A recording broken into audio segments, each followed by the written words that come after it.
સાર્વત્રિક વરસાદ વરસી રહ્યો છે ત્યારે હવામાન વિભાગે સુરત જિલ્લા તેમજ શહેરી વિસ્તારમાં રેડ એલર્ટ આપ્યું છે। વીજળીના કડાકા ભડાકા સાથે ધોધમાર વરસાદ ખાબકી રહ્યો છે। હવામાન ખાતા દ્વારા ભારેથી અતિભારે વરસાદની આગાહી કરવામાં આવી છે। બારડોલી, મહુવા, ઓલપાડ, માંગરોળ, ઉમરપાડા સહિતના તાલુકામાં ધોધમાર વરસાદ ખાબકી રહ્યો છે। ઓલપાડના કીમ સહિત આજુબાજુ વિસ્તારમાં ભારે વરસાદ વરસી રહ્યો છે। કીમ સર્વિસ રોડ પર વરસાદી પાણી ભરાઈ ગયા છે। તો સુરત જિલ્લામાં સાર્વત્રિક વરસાદ વરસી રહ્યો છે। ધોધમાર વરસાદ વરસવાને કારણે ઠેર ઠેર પાણી ભરાઈ ગયા છે। સંવાદદાતા કેતન અમારી સાથે જોડાઈ ગયા છે। કેતન, સુરત શહેરમાં અત્યારે કયા પ્રકારનો વરસાદી માહોલ છે?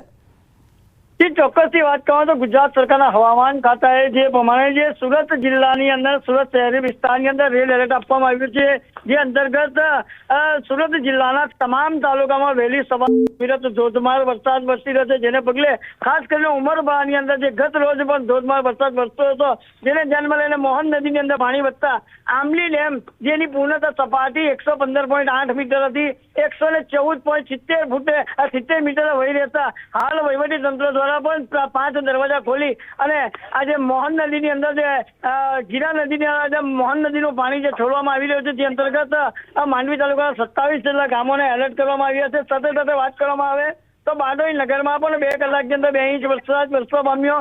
ઓલપાડ તાલુકાની આ કીમની અંદર ભારે વરસાદને પગલે સર્વિસ રોડ પર પણ પાણી ભરાતા વાહન ચાલકો તેમજ સ્થાનિકોના હાલાકીનો સામનો